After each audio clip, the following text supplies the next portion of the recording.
Look in the camera. Hi, guys. Please join the Patreon. Now, Judge, I named it the Real Dana Network, and then I have a tier, Judge Joe Brown Uncensored. But I think I'm going to just have one tier, right? Because the whole thing is uncensored. And I'm going to name it the Real Dana and Judge Joe Brown Uncensored. Tune in for the first episode of Judge Joe and Dana After Dark. That's a good one. So, guys, go click the Patreon link below and become a member. We are building a Patreon community so that me, and especially the judge, can talk about things that he cannot talk about on YouTube or anywhere else. The reason why he gets flagged and banned, he will be discussing it on Patreon. And then I will be uploading my life when I go to the gym and stuff like that, if you're curious. But join the Patreon of Judge Joe Brown and the Real Dana. I promise I won't do anything like that. All right. And that's it. We are done. And guys, please hit the like button. Please share this video. Subscribe. Hit the bell button to get your notifications. And sign up to the Patreon. In that order. Well, actually, sign up to the Patreon, hit the like button, share this video, subscribe to the channel, hit the notification in that order. Trump wants to buy Greenland. I don't know why, but it's a reason why. It must be some oil. Must be something there. No, there's another thing, too. Actually, strategically, it is in a very critical location. And the United States government occupied it during World War II, set up naval and air bases there because it was vital to controlling the Atlantic. The People's Republic of China has been very active in the Arctic, so has Russia. And right now, Iceland, under the aegis of Denmark, is very poorly placed to defend itself if they just decided to march in and take over. That would be a disaster for the defense of North America, Canada, the United States, and Mexico. And there are good reasons to do something about that. Also, it's not directly involved, but it's closely connected with the Monroe Doctrine. And buying it is not unusual. We bought Alaska. We bought quite a few states with the Louisiana Purchase. Let's not forget there was the Spanish-American War. We acquired a number of places, including a future state, Puerto Rico. Let's look at what happened when we acquired Hawaii. That's now our 50th state, as was Alaska, the 49th. We have California. That was through right of conquest. We have New Mexico. We have Arizona. We have Nevada that were acquired from the adventures of the Mexican-American War. We've got Louisiana. We've got a whole lot of the Midwest states that were acquired through the Louisiana Purchase from France. So this is nothing new in our country's history. And so why does Trump want Greenland? Because if you notice, if you look at the maritime and the military significance of Greenland, it's absolutely crucial. If some foreign entity got that, it would be very close to Russia, straight over the Arctic, very close to China. And there is no way we would be able to do with Greenland what we wound up doing with Cuba 64 years ago when we had the Cuban Missile Crisis, and the set off between Massachusetts-born John F. Kennedy as U.S. president and Ukrainian premier of the Soviet Union, Nikita Khrushchev. So it's really because of location and probably for military tactics, surveillance. So it's not so much what resources, material resources they have, but the those two. But the resource also of location that could benefit the American military. So all of the reasons that the U.S. established the periphery around Cuba in 1962, multiply that by 10 or 15 times when it comes to the significance of Greenland. And see, the problem is Denmark itself, under whose aegis Greenland exists, they can't protect the area from, say, the Russians or the People's Republic of China. So this is a question. And right now they're scrambling to try to get commitments to say, well, to keep Donald Trump from doing this, maybe we can put more troops and more forces in. Yeah, but it's not just troops. You don't have an air force big enough. We have more on one aircraft carrier than you've got in your whole country. And then Denmark's got it because of two homicidal maniacs. You ever heard of Erik the Red and Leif Erikson? Erik the Red was from Denmark, a Scandinavian. He was a notorious Viking that other Vikings banned because he was too bloodthirsty. So he goes and he settles, we have Greenland. Then he goes and his son, Leif Erikson, is banned by Erik the Red because Leif Erikson is viewed by his homicidal maniac father as a worse homicidal maniac. So the two of them settle Greenland and Iceland. And then Erik the Red's son, Leif Erikson, apparently winds up setting up a Viking settlement in North America.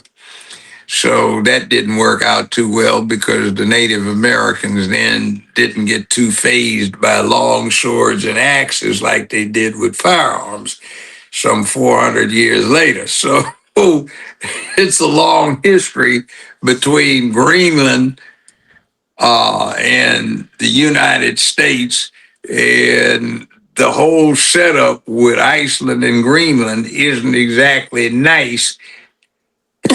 Leif Erikson and Erik the Red.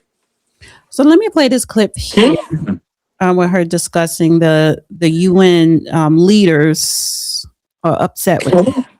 Now to the dispute over Greenland. Today, the European Union held an emergency meeting in response to President Trump threatening new tariffs on 8 countries until the U.S. reaches a deal to buy the Arctic territory. Here's ABC's senior White House correspondent, Selena Wang. Tonight, European ambassadors holding an emergency meeting over President Trump's latest threat against America's closest allies. Trump says 8 NATO allies will face tariffs starting February 1st, and until a deal is reached for the U.S. to acquire Greenland. Those countries have sent small groups of military forces to the Arctic territory in support of NATO ally Denmark, which has long controlled Greenland. European leaders outraged. Sweden says they will not be blackmailed. France says no intimidation nor threat will influence us. For months now, Trump refusing to back down from his campaign to control Greenland, refusing to rule out the use of military force. If he wants to purchase Greenland, that's one thing, but for him to militarily invade would turn Article 5 of NATO on its very head and, in essence, put us at war with NATO itself. The Trump administration insists the U.S. must control Greenland for national security. If there were an attack on Greenland from Russia, from some other area, we would get dragged in. So better now, peace through strength, make it part of the United States, and there will not be a conflict. But many experts and lawmakers say there's no immediate threat. According to our intelligence, we haven't had a Chinese warship in Greenland for a decade or so. The U.S. already operates a military base in Greenland with a long-standing treaty that allows the U.S. to expand its military presence on the island. The only security threat to Greenland right now is the United States. And Lindsay, tonight the president of the European Council announced he's convening an extraordinary meeting in the coming days with European leaders in light of recent developments over Greenland, a sign of just how seriously our allies are taking the president's threats. Yeah, it's hollow, rings hollow. North Atlantic Treaty Organization, aka NATO, was created by the United States after World War II, well, toward the end of World War II, to enhance its military prowess. At that point in time, General Omar Bradley was under Ike Eisenhower, who was over the entire process in direct command of 12 million U.S. soldiers in Europe, and Eisenhower was over him and also over the English, French, South African, Australian, New Zealand, and Canadian forces that were in Europe at the time. So that's 18 million people under arms that Eisenhower was commanding, and he was effectively the first commander of the NATO forces. You wind up with a lot of people, including General Bradley, and then you wind up essentially with General Colin Powell getting involved in the whole thing. Let me read this here. It says the European Union leaders said after an emergency meeting on January 18th that their nations are ready to defend themselves after U.S. President Donald Trump imposed new tariffs on Europe as pressure in his bid to take control of North American island. After the emergency talks, EU Council President Antonio Costa said that member states agree that tariffs would undermine transatlantic relations and are incompatible with the EU. Incompatible with the EU-US trade agreement. Costa said the EU leaders had expressed readiness to defend ourselves against any form of coercion. Costa is expected to convene a full summit of the EU leaders later this week. The meeting comes as Trump has ramped up his efforts to gain control of Greenland for the United States, citing the island's strategic importance, natural resources, and suggesting that adversaries like Russia or China could move in if the United States doesn't. Trump is planning to add a 10% tariff on Denmark, Norway, Sweden, France, Germany, the UK, the Netherlands, and Finland starting February the 1st, which would increase to 25% on June 1st, according to his Truth Social post. Quote, until such time as a deal is reached for the complete and total purchase of Greenland, end quote. Now, I want to talk about the people, particularly the indigenous people of Greenland, because they have something to say and they're not being heard at all. Nobody cares. I do. So yeah, but I mean, in the scheme of things, what are they going to do?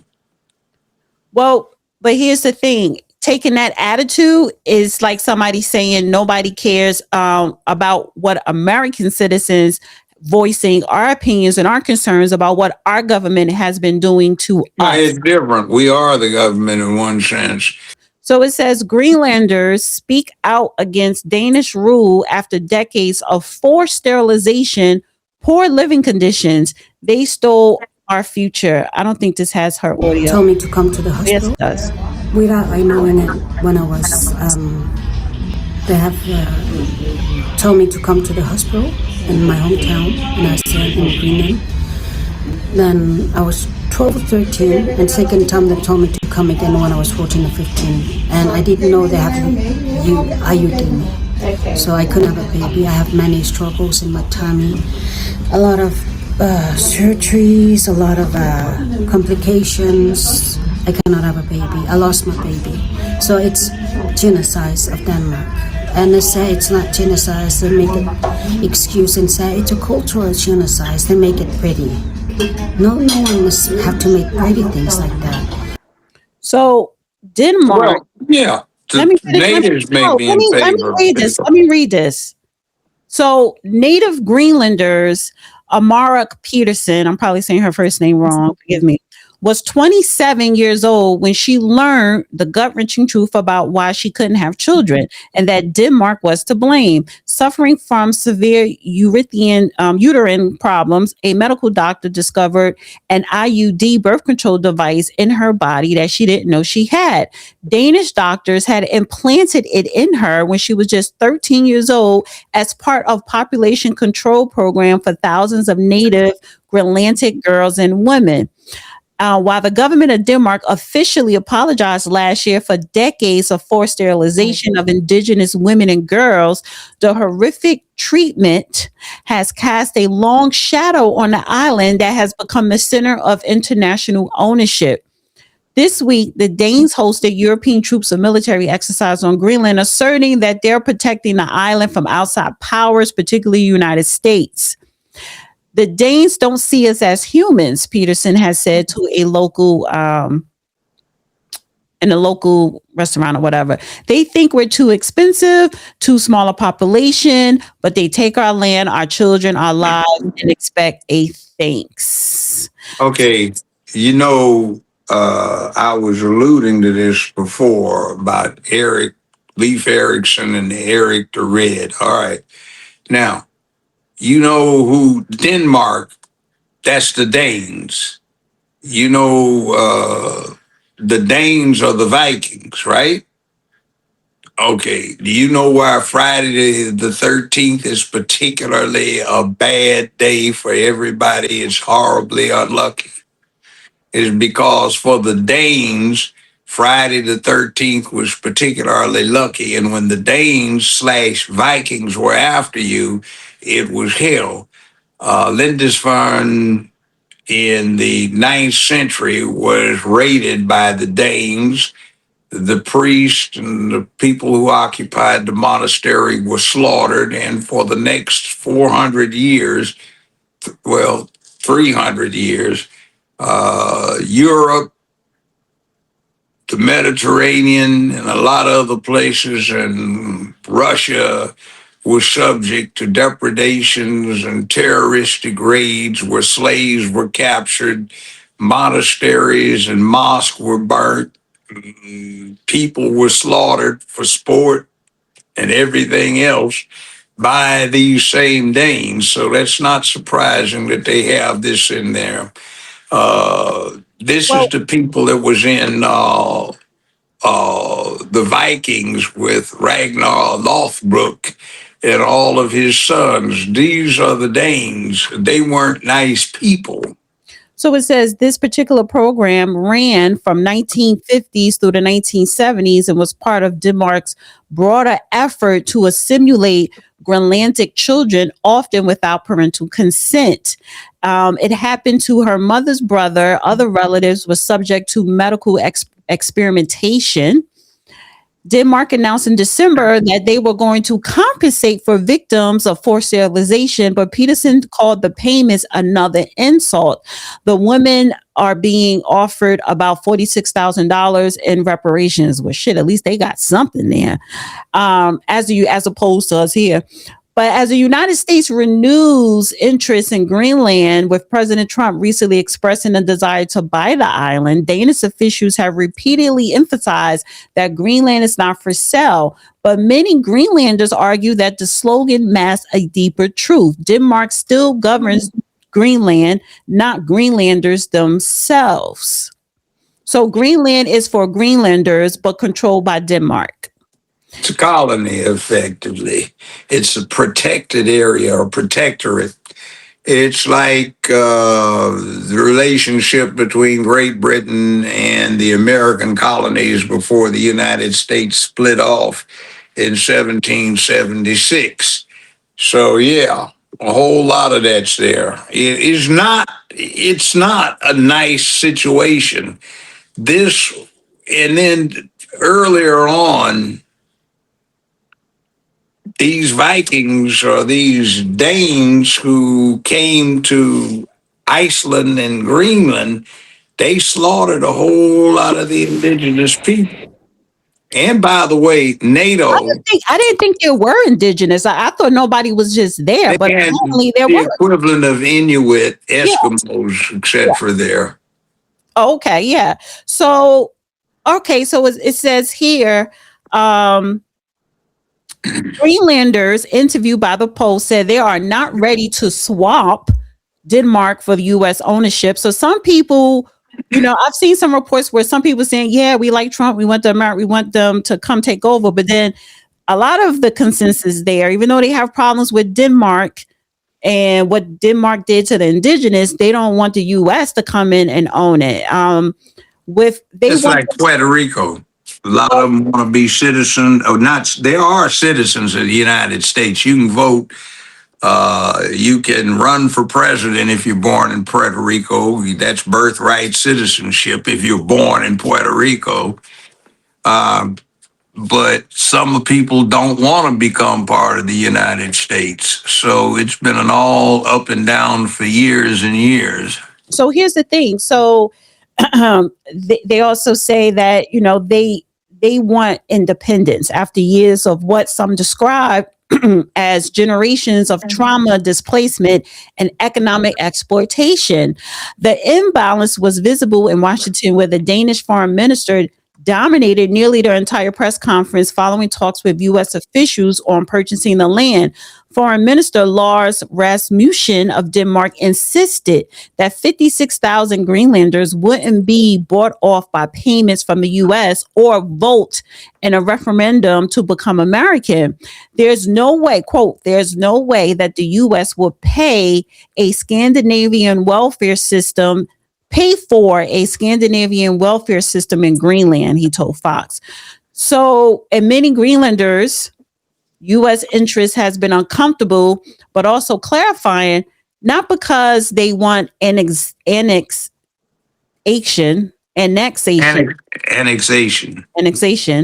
but because it exposes how little autonomy Greenland actually has. It was a colony. You could see it in his body language. He didn't want her to speak. If Denmark really believed Greenland belongs to Greenlanders, then they will let us decide our own future. So they're saying, listen, we don't like Denmark because they controlling us, but we don't want America either. We want our own independence. But can Greenland be independent? No, it can't, because it can't defend itself if it's not dependent upon such little military backup, naval backup as Denmark can give it. It certainly can't do it on its own, and it's too vital. That's for the same reason that the United States in 1962 was not going to allow the Soviet Union to take control of Cuba. It definitely will not allow Greenland to be subject to a power vacuum or nobody with a military and naval presence to protect it is going to be left with extremely vital Greenland. Also, since we have global warming, what's going on is a lot of the ice caps are melting off of Greenland. So there's a lot of arable land there that has not been subject to use in a very, very long time, quite a few 100,000 years. So there is that. There are minerals that are being exposed to ready exploitation, which are going to be acquired by somebody. And you've got a huge landmass that has a population that's not as big as some of the larger American cities. So one citizen of Greenlander says that, Karen Jensen, Moved to the South Greenland seeking better opportunities for her children. Said basic living conditions are poor. She lives in a government-owned apartment block built decades ago, cramped, aging, plagued with black mold, while the rent alone consumes most of the household income. She says the buildings are not modernized. They were built for Inuit, Inuit. Yeah, those are the same. Just think of Eskimos, Okay. Inuit. That's what I was talking about. Inuits, and then forgotten. Although Denmark often points to subsidies as proof of generosity, Jensen said the system keeps Greenlanders strapped with high costs, low wages, and little chance to build wealth. I think America could come in and help them with that because we love capitalism. They're capitalists. Really, not giving them public housing for all of. But then again, look at Great Britain and its experimentation with socialism too. See, one thing is the Euro Union depends heavily on the United States for its markets. NATO, they're talking about that. NATO is just a polite way of us saying, hey, you work for us. We have military bases all through your countries. Think about it. You are in a sovereign country and you got an American Air Force base, Army base, and you got components of a couple of divisions of U.S. troops stationed in your place where they can't be thrown out because they didn't have an option in the first place. Come on, that's like, hey. Well, the imbalance, it says here, because speaking of industries, they're known for their fishing. A fisherman who has worked the waters for 40 years said Greenlanders do the labor while Denmark and large corporations capture the value. We fish the cod, then it's frozen whole, shipped out, processed elsewhere, and sold for much more. In some settlements, fishermen are paid as little as $1.86 per kilo for cod. In Nuuk, the same fish can fetch for $2.95. Often processed and sold abroad, the price climbs far higher. It's our fish, gesturing to freshly caught Greenland redfish, dolphin, and seals. Why shouldn't the money stay here? That makes sense. Local fish markets that sell directly to consumers can charge up to $12.50 per kilo. The Greenland could support its own processing industry if companies would build facilities on its shores, right? So behind the anecdotes and statistics are lives marked by trauma, addiction, despair, conditions many Greenlanders link directly to colonial policies. One of the Greenlanders described seeing alcoholism, drug abuse, and violence daily in her neighborhood. So they are basically treating the indigenous people, their second and third class citizens, making them citizens, even though that's their land. But here's the solution I think that Trump can propose, because he's always about the art of the deal, and he wants a lot of companies here in America to stay here, manufacture here. If he was to offer the people of Greenland, okay, if you are supporting for the U.S. to come in and take over Greenland, in return, we will make sure that corporations create processing facilities there so that you could, instead of shipping it out, it could be processed, packaged, and everything in Greenland. So that way the money can stay in Greenland and they could have more income coming in. Why not just take the thing over, buy it? I think even if he invades, they're going to pay for it. They'll give a tender for it. But what I'm saying is the people should have some type of benefit if the United States come and take over. Same kind that Puerto Rico has. Same kind that Hawaii had. Same kind that Alaska had. Alaska and Hawaii before they became states, and Puerto Rico still preserves because some people don't want to be a U.S. state, but they're not going to become independent. No, So they'll either remain a protectorate or a territory of the United States, or they will become a state. So that's, we also do other things, like we acquired control of the Philippines, but the Philippines are a separate entity now. We still have naval and military bases there, but we let them go. American Samoa is a protectorate of the United States. That's deep in the South Pacific. Very nice place to go and have a vacation.